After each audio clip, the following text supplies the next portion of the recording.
I was never the favorite. That was my sister, the golden child, the one who could do no wrong. No matter how cruel she was or how much she got away with, my mom adored her. As for me, I was just there, an afterthought, a shadow in my own home. It had always been like this. Growing up, I learned quickly that my opinions didn't matter. My dreams were unimportant, and my feelings were either ignored or mocked. When my sister failed a test, it was my fault for distracting her. When she lost a friend, I was probably the reason.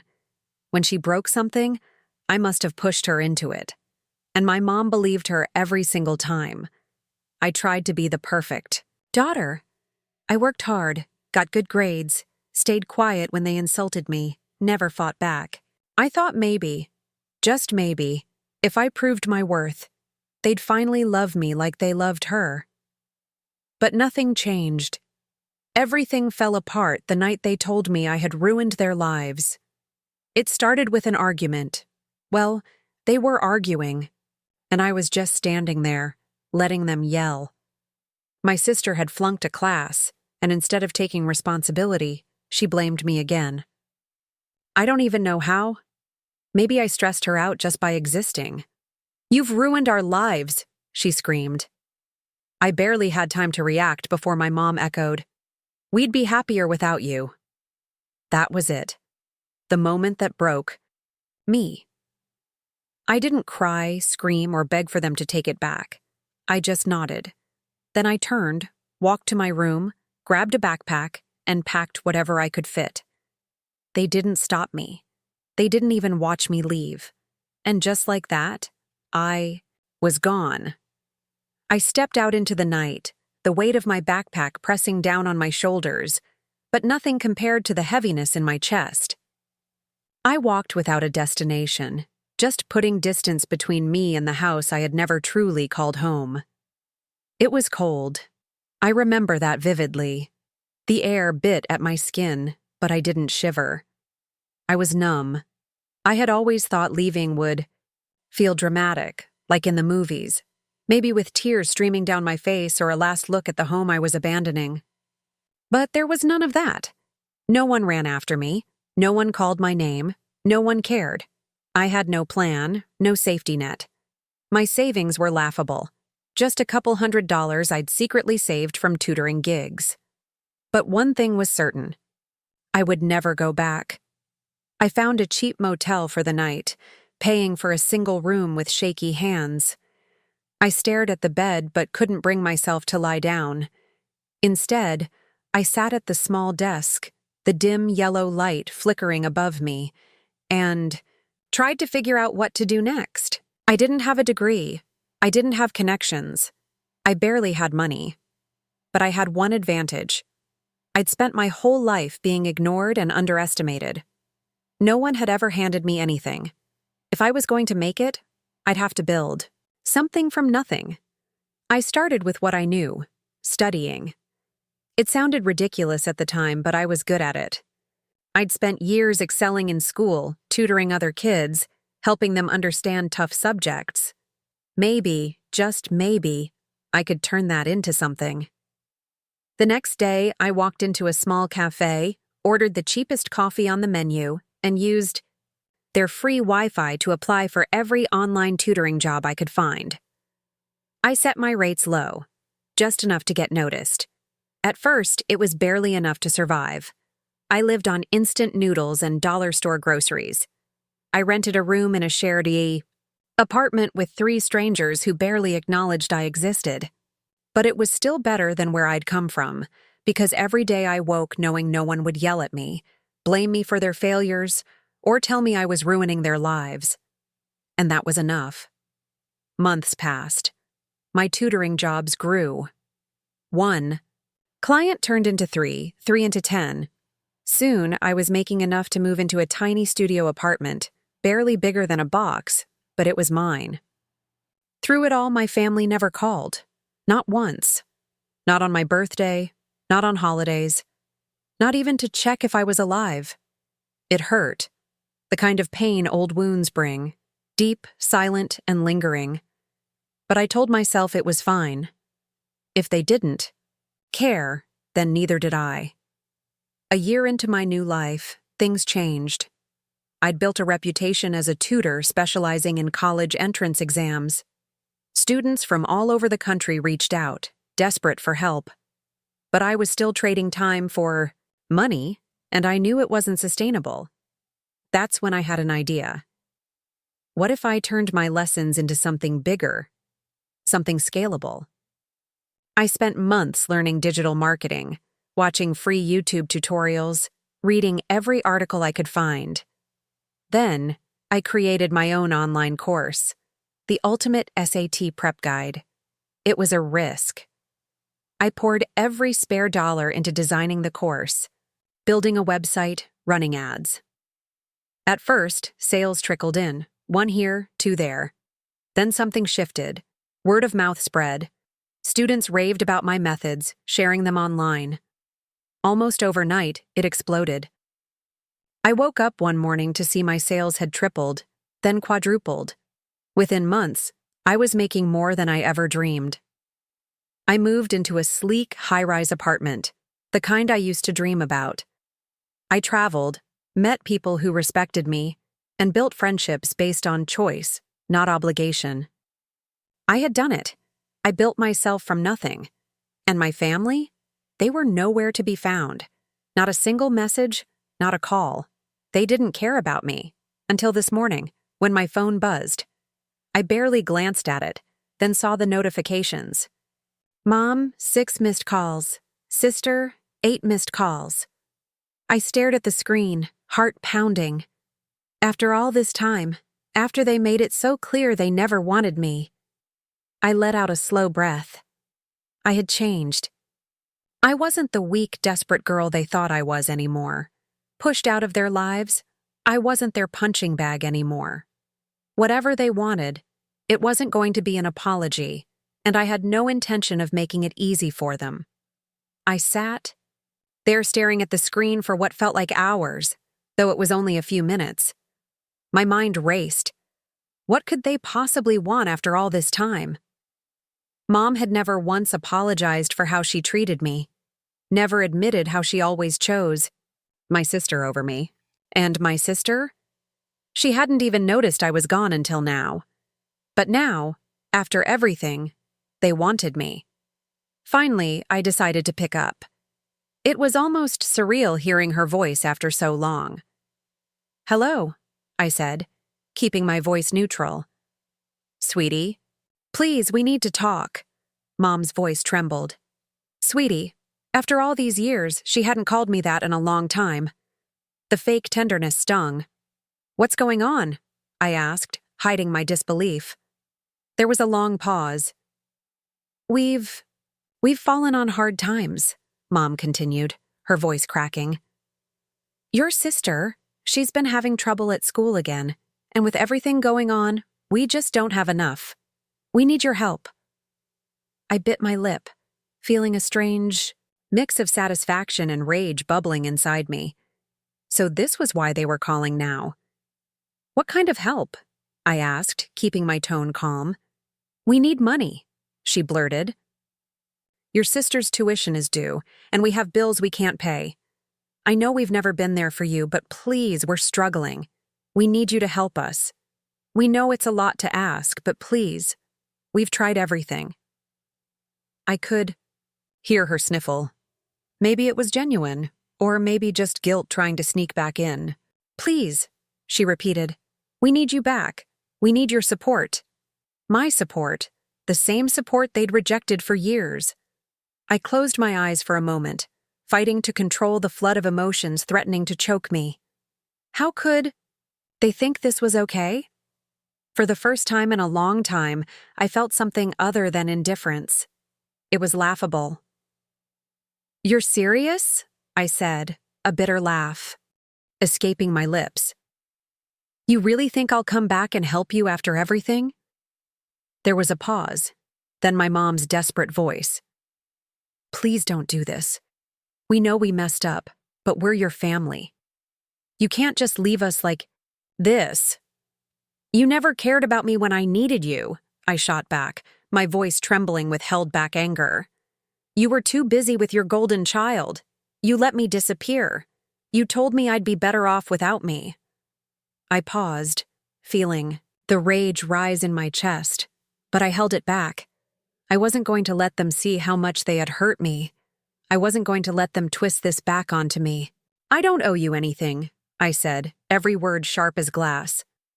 Another long pause. "Done?" My sister's voice came next, frantic and panicked. "I know I was horrible to you, but I need your help. I messed up, okay? I didn't mean it. I've been trying to fix things, but I don't know what to do anymore." I almost laughed. Fix things? How do you fix years of pain? "I don't want your apologies," I said coldly. "And I don't owe you my money or my help. You can figure it out, just like I did." "But please—" My sister's voice wavered, but I cut her off. "No, you should have thought about this before you kicked me out of your lives." I felt my heart race as I hung up. But the adrenaline wasn't just anger, it was satisfaction. The satisfaction of knowing they needed me after years of silence, of pretending I didn't exist. They needed me. I stood up, pacing the room, letting the reality sink in. They weren't calling to apologize. They weren't calling because they missed me. They were calling because they needed me to fix their mess. Now that they were struggling, they realized what they'd thrown away, but it didn't matter to me. They didn't deserve me anymore. I was done. But deep down, a part of me wanted to make them beg a little longer, make them squirm. The phone buzzed again. I glanced at the screen. It was Mom again, the same pleading tone in her message. "Please, I know we can't undo the past, but we need you." I grinned. They had no idea what they were getting into. The phone buzzed once more. Another. Message from Mom. "Please, I'm begging you. We don't know where else to turn." I stared at the message, my finger hovering over the screen. Part of me wanted to ignore it completely. After all, hadn't I already given them my answer? But something about that desperation made me hesitate for a moment. I shook my head. No. I wasn't going to soften. I wasn't going to be the one to fix their lives again. The thing is, I had built something for myself. My empire, so to speak. My success wasn't just about money. It was about the power to decide who got to be part of my life. My family didn't deserve that privilege anymore. I set the phone down, walked to the window, and looked out over the city. From this vantage point, everything felt distant, small. The struggles of my old life seemed like someone else's. Wasn't that person anymore. I wasn't their burden, yet the messages kept coming. I took a deep breath. I wasn't going to give in. I wasn't going to let them manipulate me with guilt. And yet, deep down, there was a flicker of something. Maybe pity, maybe curiosity, maybe something darker. But I resisted. The next morning, I woke to my phone buzzing again, this time from my sister. I hesitated. Should I even read it? But my thumb swiped before I could think too long. The message came in. "I know I can't change the past, but I've been trying so hard to get into college. They rejected me, and now Mom says if we don't get the money for the retake, I'll never make it. Please, please, I'm so sorry." I felt a pang of pushed out of their lives, no longer their punching bag. Whatever they wanted, it wouldn't come with an apology from me, and I had no plan to make it easy for them. I sat staring at the screen for what felt like hours, though it was just minutes. My mind raced. What could they possibly want after all this time? Mom had never apologized for how she treated me, never admitted she always chose my sister over me. My sister hadn't even noticed I was gone until now. But now, after everything, they wanted me. Finally, I picked up. Hearing her voice after so long felt surreal. "Hello," I said, keeping my voice neutral. "Sweetie, please, we need to talk." Mom's voice trembled. She hadn't called me sweetie in years. That fake tenderness stung.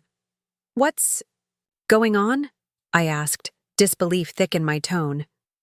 There was a long pause. "We've fallen on hard times," Mom said, voice cracking. "Your sister's been struggling at school again, and with everything else, we just don't have enough. We need your help." I bit my lip, feeling a strange mix of satisfaction and anger bubbling inside me. So this was why they were calling. Now. "What kind of help?" I asked calmly. "We need money," she blurted out. "Your sister's tuition is due, and we have bills we can't pay.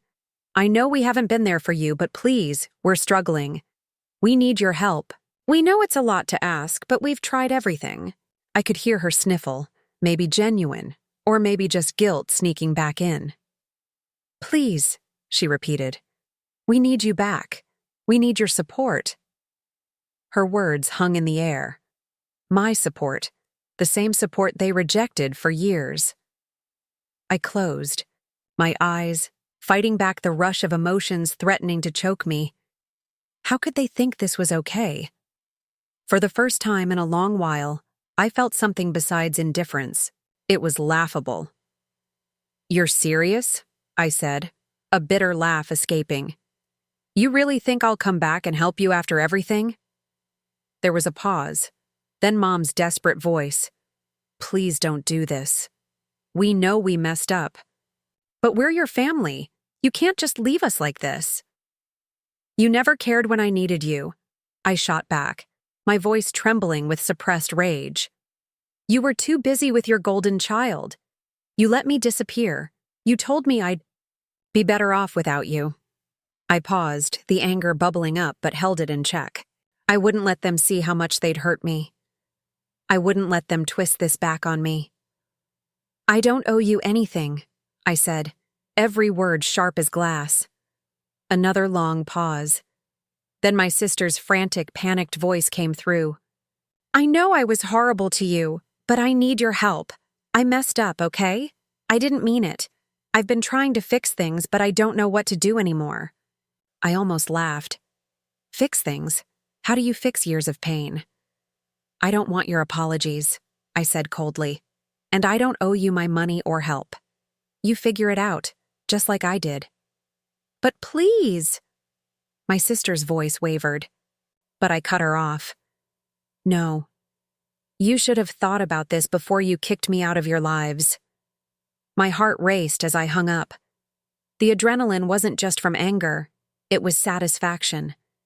They needed me after years of silence and pretending. I didn't exist. They needed me. I stood up, pacing, letting the reality sink in. They weren't calling to apologize. They weren't calling because they missed me. They were calling because they wanted me to fix their mess. Now that they were struggling, they realized what they threw away. But it didn't matter. They didn't deserve me anymore. I was done. Yet deep down, a part of me wanted to make them beg longer, to squirm a bit more. The phone buzzed again. Mom. The same pleading tone in her message. "Please, I know we can't undo the past, but we need you." I grinned. They had no idea what they were getting into. The phone buzzed again. Another message from Mom. "Please, I'm begging you. We don't know where else to turn." I stared at the screen, finger hovering. Part of me wanted to ignore it. Hadn't I already said no? But something in her desperation made me hesitate. I shook my head. No. I wouldn't soften. I wouldn't be the one to fix their lives again. The thing was, I'd built something for myself. My empire, so to speak. My success wasn't just money. It was power. The power to decide who was part of my life. My family didn't deserve that privilege anymore. I set the phone down, walked to the window, and looked out over the city. From this vantage, everything felt distant, small. The struggles of my old life belonged to someone else. I wasn't that person anymore. I wasn't their burden. Still, the messages kept coming. I took a breath.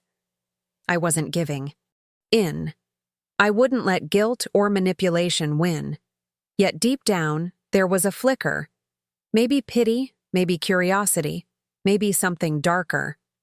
But I resisted. The next morning, my phone buzzed again. This time, it was my sister. I hesitated. Should I even read it? My thumb swiped before I could stop myself. The message read, "I know I can't change the past, but I've been trying so hard to get into college. They rejected me. And now Mom says if we don't get money for the retake, I'll never make it. Please, I'm so sorry." Something unfamiliar stirred in me. Not sympathy, not guilt, but something that made me pause. Was this genuine? Was this really my sister begging or just playing her part? I took a deep breath, hand shaking as I typed back. "You never cared when I needed you. Why should I care now?" I hit send, and the weight in my chest was heavier than I expected. Part of me felt cold, detached, armored by years of protection. But another part wanted to believe her. I couldn't. The day went on, work keeping me busy, but every glance at my phone brought more notifications, calls, texts, voicemails. They were relentless. Their desperation crept through every word. They were starting to crumble under their own choices. But what did they expect from me? They made their bed. Now they had to lie in it. Then at 7 p.m., a message from Mom made my heart skip. "I need to talk. This isn't just about money. I know we messed up, but I'm asking you, as a mother, to come home. I need you. We need you. Please don't leave us like this." I stared, thumb hovering over the keyboard. For a moment, I actually considered calling back, hearing her out, maybe finding a way to make it work. But then I thought of everything they put me through, how they made me feel invisible. I wasn't their savior. With a deep exhale, I typed, "You had your chance. I'm done." I hit send. Inside, something cracked. I knew I'd made the right choice. Still, a lingering ache settled in. What if this was their last cry for help? What if they really were suffering? But I learned one thing: I couldn't fix them. They were beyond saving. If they wanted anything from me, it would have to be on my terms. I set my phone down, trying to forget them. The next evening, as I sat scrolling through my phone, a sharp knock broke the silence. Quick, urgent, then a pause. I looked up, confused. Who could it be? I stood and walked to the door, the hairs on my neck rising. Something was wrong. Peering through the peephole, my stomach dropped. There they were, Mom, Dad, and my sister, standing on my doorstep. They looked exhausted, pale, like they hadn't slept in days. It wasn't just their tired faces that made my pulse quicken. It was that they'd shown up uninvited. I froze, unsure what to do. Part of me wanted to ignore them, walk away, pretend I hadn't seen. But the anger I'd bottled up surged. I wasn't letting them invade my space after everything. I cracked the door open just enough to see them fully. Heart hammering. "What are you doing here?" I asked, voice low but shaking with anger. Mom stepped forward, eyes wide, desperate. "Please, just hear us out," she pleaded, voice trembling. I stared at her, the woman who once said I'd be better off without her, who pushed me aside again and again, now begging. "What the hell are you doing here?" I repeated, voice rising. "You think showing up at my door means I'll take you back? Forget everything you did?" Dad shifted behind Mom, but stayed silent. My sister avoided my gaze, eyes on the floor. "We're sorry," Mom said, voice breaking. "We've been trying to reach you, but we know we messed up. It's just so hard, and we don't know what else to do. You're the only one who can help us." "You're the only one who can help?" I felt anger rise like a tidal wave. "You didn't need me before. Why now? You had years to fix this." "Years," I snapped, "and you never reached out when it mattered." Now you think showing up here will fix everything? They were silent, shocked by my coldness. Mom's eyes welled with tears, but I couldn't care. "We've been struggling," she whispered, desperate. "We don't have rent money. Your sister's future's slipping away. I don't know what else to do." "Don't tell me you don't know what else to do," I said, voice shaking with fury. "You made choices, and I wasn't part of them. But now everything's falling apart. Suddenly you want me." Mom stepped forward, hand outstretched. "Please, just listen." I slammed the door in her face. The sound echoed, a rush of power flooding me. For a moment, I could control the situation. But as my hand rested on the door, something gnawed inside me, not guilt, but worse. The fact they came to me because they had nowhere else to turn. Not to fix our relationship. Not because they were sorry, but because they needed me. And I hated it. They didn't deserve me. Still, the anger wasn't the only thing I felt. There was a part of me wanting to hurt them, to show them just how badly they'd messed up, to make them feel the weight of their own actions. The fact they thought they could just show up on my doorstep made me angrier than anything else. I walked away from the door, leaving them standing there. But they didn't leave. I could hear them. Outside, Mom was pleading, my sister was crying, and Dad was trying to comfort them. I couldn't stand it anymore. The anger inside me was overwhelming, and I knew if I didn't act, I'd regret it. So I opened the door again. There they were, still waiting. Desperation was etched all over their faces. Mom's eyes were red. From crying, my sister's head hung low in shame, and Dad looked defeated, like a man who'd lost everything and didn't know how to get it back. For a moment, I just stood there, taking it all in. The family that had hurt me made me feel worthless and invisible, now asking for help. But what did I owe them? Nothing. I took a deep breath and, without a word, looked at them one last time. "No, you don't get to come here and expect forgiveness just because you're struggling now." The words came out cold and sharp, like a knife cutting through the tension. I didn't feel an ounce of regret saying them. They needed to hear the truth. "You had years to fix this," I said, steady and firm. "Years to realize what you lost. But you didn't care then. And I'm not going to be your solution now." Mom tried to speak, but I raised my hand, silencing her. "I built my life and success from the ground up. I'm not letting you destroy it too. You don't get to walk into my life and expect everything to magically change just because you hit rock bottom." Their eyes filled with tears again, but I felt nothing. No guilt, no remorse. Just quiet satisfaction knowing I was finally putting myself first. "Go," I said, steady and sure. "Fix your own mess. I'm done with it." I closed the door for good. Weeks went by. I kept living my life. My business grew, my network expanded, and I felt more alive than ever.